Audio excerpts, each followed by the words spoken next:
नमस्कार भाई दोस्तों। कुछ लोग है ना थोड़े से व्यू पाने के चक्कर में या थोड़ी सी मशहूरी पाने के चक्कर में इतनी बकवास कर देते हैं जिसकी कोई लिमिट नहीं होती। आपको पता है यूरोप के अंदर एक स्लोवाकिया देश है। स्लोवाकिया एक देश है यूरोप के अंदर। वहां पर ना कोई मंदिर मस्जिद कुछ नहीं बन सकता, कुछ भी नहीं बना सकता कोई, लेकिन वहां पर भी गुरुद्वारा साहिब बन गया। और सबसे घाट गिनती में सिख है वहां पे स्लोवाकिया के अंदर, वहां पर भी गुरुद्वारा साहिब बन गया। कमाल की बात है ना, ये हत्याकाल पुरुष की लीला। जहां पर बोलते हैं ना किसी का कोच नहीं बनेगा, वहां पर भी बन गया। लेकिन मंदिर मस्जिद आप कुछ नहीं बना सकते वहां पे, स्लोवाकिया के कानून है। गुरुद्वारा साहिब बनया, मदद भी हो कर दी सबने। खुद सिखों ने बनाया है अपने उससे गुरुद्वारा साहिब। एक कमाल की बात है ना। उसको गुरुद्वारा साहिब का नाम भी आपको बताएंगे। उसके बाद एक कौन है वो अरजीत क्या है, बकवास कर रहा है वो बिना बात की है कि वो उसको ले आओ नियंग सिंगो को बोल रहा है, कभी कुछ बोल रहा है कभी कुछ बोल रहा है। जिस दिन टिकट कट गई ना ट्रेन में बैठने का नंबर आ गया, सूरी को याद कर लिया करो। सूरी भी ऐसे मुंह खोलता था, बिना बात के मुंह नहीं खोलना चाहिए कभी। ना हम किसी दूसरे धर्म के बारे में गलत बोल सकते, हमारा कोई अधिकार नहीं है। ना हम किसी जाति के खिलाफ गलत बोल सकते, हमारा कोई भी अधिकार नहीं है। कोई भी उनको नहीं कहते हैं कि कोई धर्म माड़ा नहीं होता, माड़े लोग होते हैं और वो माड़े लोग ऐसे दिखाई दे जाते हैं। स्लोवाकिया का बताते हैं आपको पहले तो, ठीक है। उसके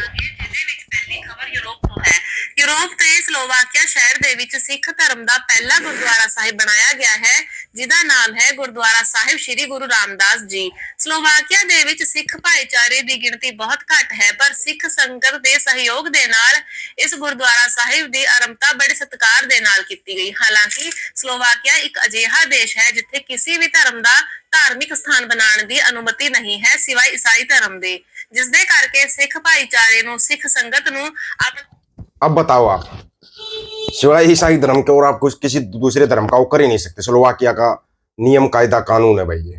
अच्छा, आज आपको एक चीज सुनाते हैं छोटी सी, संत नैल सिंह भिंडावड़ा खालसा जी से जुड़ी हुई चीज है, वो सुननी चाहिए। उनको किसने फंसवाया था, कैसे फंसवाया था, बाबा जी ने बिल्कुल सही बताया।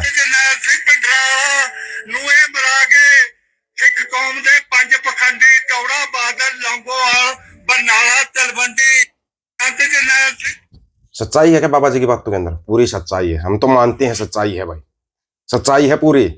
और ये सच है, ये कड़वा सच आप लोगों को हजम नहीं होता, हजम नहीं होता, कई बार हजमा खराब हो जाता है। ठीक,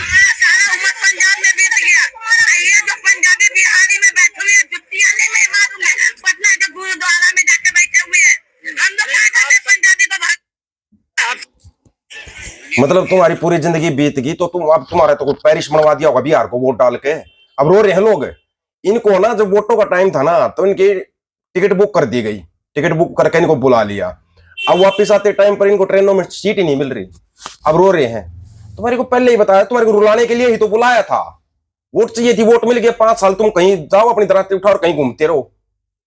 तुमने शिक्षा स्वास्थ्य रोजगार की बात मत की थी क्या? कि बिहार वालों ने शिक्षा स्वास्थ्य रोजगार के ऊपर वोट दिया? नहीं दिया। तुमने जिस चीज के ऊपर वोट दिया वो तुम्हारे को मिलेगा। शमशान घाट है, मंदिर मस्जिद, इन पे वोट दोगे तो यही मिलेगा तुम्हारे को। अब रोना धोना बंद करके और है ना काम की बात ये सुनो। तुमने वोट दे दिया, 5 साल के लिए तुम्हारे हाथ गए बंद। लेकिन याद रखना 2027 में नंबर पंजाब का आने वाला है, पंजाब का नंबर आने वाला है, याद रखना। और 2027 में ना मोटी मोटी तैयारी कर लेना। तैयारी किस लिए कर लेना? जो वकील साहब ने बोला ना, उनकी बातों के ऊपर भी थोड़ा ध्यान देना चाहिए, बहुत जरूरी है। ਮੈਡੀਕਲ ਕਾਲਜ ਕਿਸ਼ਨਗੰਜ ਬਿਹਾਰ ਦੇ ਵਿੱਚ ਜਿਹਦੇ ਚ ਸਿੱਖਾਂ ਵਾਸਤੇ 50% ਰਖਾਵਾ ਕਰਨਾ ਰਿਜ਼ਰਵੇਸ਼ਨ ਹੈ, ਉਹਦੇ ਤੇ ਬੀਜੇਪੀ ਆਰਐਸਐਸ ਕਬਜ਼ਾ ਕਰ ਚੁੱਕੀ ਹੈ। ਦਿੱਲੀ ਦੇ ਕਾਲਜ ਯੂਨੀਵਰਸਿਟੀਆਂ ਤੇ ਕਬਜ਼ਾ ਕਰ ਚੁੱਕੀ ਹੈ। ਹੁਣ ਇਹਨਾਂ ਨੇ ਰੁਖ ਪੰਜਾਬ ਵੱਲ ਕੀਤਾ ਹੋਇਆ। ਲੋਕਾਂ ਨੂੰ ਇਹ ਵੀ ਨਹੀਂ ਪਤਾ ਬਹੁਤਿਆਂ ਨੂੰ ਵੀ 47 ਤੋਂ ਪਹਿਲਾਂ ਵੀ ਇਲੈਕਸ਼ਨਾਂ ਹੁੰਦੀਆਂ ਸੀ। ਪਾਰਲੀਮੈਂਟ ਬਿਲਡਿੰਗ 1947 ਤੋਂ ਪਹਿਲਾਂ ਦੀ ਬਣੀ ਹੋਈ ਹੈ। ਉੱਥੇ ਇਲੈਕਟਡ ਮੈਂਬਰ ਬੈਠਦੇ ਸੀ। 1942 ਦੇ ਵਿੱਚ ਹਾਊਸ ਆਫ ਕਾਮਨ ਦੀ ਤੁਹਾਨੂੰ ਬਹਿਸ ਦੱਸਦਾ, ਜਦੋਂ ਚਰਚਿਲ ਪ੍ਰਾਈਮ ਮਿਨਿਸਟਰ ਸੀਗਾ ਤੇ ਸਾਡੇ ਇਲੈਕਟਡ ਮੈਂਬਰਾਂ ਨੇ ਜਾ ਕੇ ਉੱਥੇ ਰੌਲਾ ਪਾਇਆ ਕਿ ਵੀ ਵਾਂਟ ਫਰੀडम। ਉਹ ਕਹਿੰਦਾ ਵਾਟ type of freedom you want? ਤੇ ਇਹਨਾਂ ਨੇ ਕਿਹਾ ਕਿ ਵੀ ਵਾਂਟ ਫੁੱਲ ਡੈਮੋਕ੍ਰੇਸੀ। ਉਹ ਕਹਿੰਦਾ full democracy is not a whore anybody come and pick her up. It is a system of a civilized society and India is not too civilized to adopt the full democracy. If full democracy is introduced in India at this stage, the power will go into the hands of black thugs. They will tax water, air and every essentiality that people can face. ਤੇ ਉਹ ਅੱਜ ਸਾਬਤ ਹੋ ਰਿਹਾ ਹੈ ਜਿਹੜੀ ਸੱਤਾ ਹੈ ਉਹ ਕਾਲੇ ਠੱਗਾਂ ਦੇ ਹੱਥ ਤੇ ਜਾ ਚੁੱਕੀ ਹੈ। ਸਾਨੂੰ ਆਪਣੇ ਵਿਦਿਅਕ ਅਦਾਰੇ ਬਚਾਉਣ ਵਾਸਤੇ ਸੜਕਾਂ ਤੇ ਆਉਣਾ ਪੈਂਦਾ, ਸਾਨੂੰ ਸਾਡੀ ਫਸਲ ਵਾਸਤੇ ਸੜਕਾਂ ਤੇ ਆਉਣਾ ਪੈਂਦਾ, ਸਾਨੂੰ ਆਪਣੀਆਂ ਨਸਲਾਂ ਵਾਸਤੇ ਸੜਕਾਂ ਤੇ ਆਉਣਾ ਪੈ ਰਿਹਾ। ਡੈਮੋਕ੍ਰੇਸੀ ਦਾ ਫਲ ਮਿਲਿਆ। ਜਦੋਂ ਚੰਡੀਗੜ੍ਹ ਬਣਿਆ ਜੀ ਤਾਂ ਸਰਦਾਰ ਪ੍ਰਤਾਪ ਸਿੰਘ ਕੈਰੂ ਨੇ ਇੱਥੇ 2 ਸੈਕਟਰ ਨੂੰ ਐਸਟੈਬਲਿਸ਼ ਕੀਤੇ ਸੀ, ਦਿੱਤੇ ਸੀ, ਅਲਾਟ ਕੀਤੇ ਸੀ ਤਾਂ ਕਿ ਸੈਲਫ ਸਫੀਸ਼ੀਐਂਟ ਆਟੋਨੋਮਸ ਬੋਡੀ ਹੋਵੇ। ਇਹਦੇ ਤੇ ਕਿਸੇ ਦਾ ਇੱਕ ਅਧਿਕਾਰ ਨਾ ਹੋਵੇ। ਉਹ ਜਿਹੜੇ ਸੈਕਟਰ ਆ 14 ਤੇ 25 ਸੈਕਟਰ पंजाब यूनिवर्सिटी। हाँ भाई, अभी भी अगर आपकी समझ में नहीं आया, अच्छा बीबीएमबी कहाँ है? भाखड़ा ब्यास मैनेजमेंट बोर्ड था, उसमें पंजाब हरियाणा का कोई हिस्सा बचा है क्या? नहीं बचा। चंडीगढ़ के ऊपर तुम कोई दावा कर रहे हो क्या? चंडीगढ़ पे कब्जा कर लिया केंद्र सरकार ने। अब पंजाब यूनिवर्सिटी पे कब्जा कर लिया, समझो पूरे पंजाब पे कब्जा कर लिया। और यही सब चला हुआ है। आप लोगों को बिल्कुल शांति के साथ बता रहे थे, क्यों किया इन्होंने सीनेट को भंग? वहां पर सिलेक्टेड बंदे नहीं चाहिए, इलेक्टेड बंदे चाहिए। अब इलेक्टेड बंदे वहां पे बैठते थे, अब कहाँ ये सिलेक्टेड को बिठाएंगे? सिलेक्टेड इनको पता हो खाकी निकर वाले होते हैं, उनको सेट करते हैं। हर एक जगह पे उनको सेट करते हैं, लेकिन लोगों की आंखें नहीं खुल रही। बताओ, बड़े कमाल की बात यह है कि आप लोगों की आंखें खुलेंगी कैसे, ये बताओ एक बार। जो बंदी सिंह गोगरिया का मोर्चा लगा हुआ था, उसके खिलाफ कोई बंडी प्रचार करने लग जाता है। तुम्हारे को कहां से रोका जाए? एक वो क्या है, वो हरजीत शर्मा है, क्या नाम है उसका है, एक वो पता नहीं क्यों बिना बात का मुंह खोलता रहता है। भाई तेरे को अगर इतना ही दिल कर रहा है, तू चला जा अपने सूर्य के पास। तू सिखों को भी क्यों बदनाम कर रहा है? सबसे बड़ी बात तो ये है ना। लेकिन नहीं, इन लोगों को ना यही चुल मस्ती है, बस छेड़खानी सिखों के साथ करनी। फिर कुछ कर दिया तो फिर बदनाम करेंगे, फिर बदनाम करते फिरोगे सिखों को। ये कर दिया सिखों ने, वो कर दिया सिखों ने, निहंग सिंह ऐसे करते हैं, निहंग सिंह वैसे करते हैं। बड़े कमाल की बात है।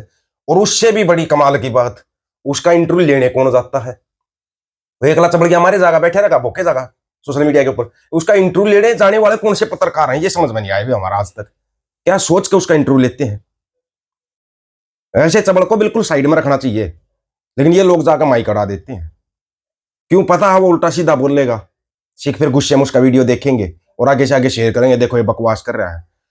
उल्टी चीजों को शेयर करना बंद कर दो, उल्टी चीजों को देखना बंद कर दो, आपका दिमाग बिल्कुल शांत रहेगा। शांति से अपने हक और सच, साडा हक एथे रख, अपने हकों के लिए लड़ना सीख जाओ।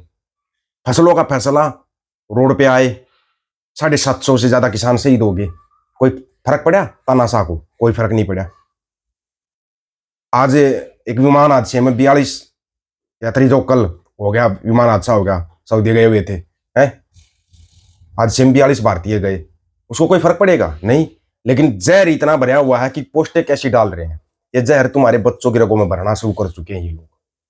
अगर भगवान राम है ना, नीचे आकर ये बोलते ना कि ये वोट चोरी कर रहे हैं, तो मेरा है अंध भगत के कहोगे, बोला तू पाकिस्तान चले जा, तू राम ही नहीं है। ये भगवान राम को वैसे बोलते तू चले जा पाकिस्तान, चले जा चुपचाप। हालांकि खुद इनके पास, बेचारों के पास शहर तक जाने का भाड़ा नहीं होता, लेकिन भेज देते हैं उसी टाइम पे, तू वहां चले जा, तू वहां चले जा। कमाल की बात हो रही है। गोदी मीडिया जैसे ही प्रियंका शर्मा का नाम आया, गोदी मीडिया को सांप सूंघ गया। अब क्या करे? हैं ऐसे ही टारगेटिंग के ऊपर अभी सिखों को लिया जा रहा है। अभी तो देखना बहुत बंडी प्रचार होगा, और जो सिखों को पगों में फंसवा रखे ना, उनसे बंडी प्रचार करवाएंगे। सिखी कदे भी ना हारे, अगर सिख नू सिखना मारे। गारंटी इस चीज की याद रखना लेना इस चीज को। और सिख कभी नहीं हारते, ना दबते, ना दूसरे को दबाते, लेकिन जब अपना हक लेने पे आ गए ना, तो अपना हक लेके छोड़ते हैं। याद रख लेना, तुम्हारे को आजादी दिलवा सकते हैं ना, तो खुद भी आजादी ले सकते हैं। आप लोगों की क्या राय इसके बारे में? अपनी राय रखना, आपकी राय का इंतजार रहेगा। सभी साथियों को राम राम, नमस्कार, आदाब, सत श्री अकाल। वीडियो को ज्यादा से ज्यादा शेयर, चैनल को सब्सक्राइब, बेल आइकन को जरूर दबाना दोस्तों। ऑफिशियल दीपक वो यूट्यूब चैनल बात हक और सच की करेंगे, हक सच की बात हम करेंगे। वीडियो को शेयर करने की जिम्मेवारी आप लोगों की है। गज के आखो, वाहिगुरु जी का खालसा, वाहिगुरु जी की फतेह।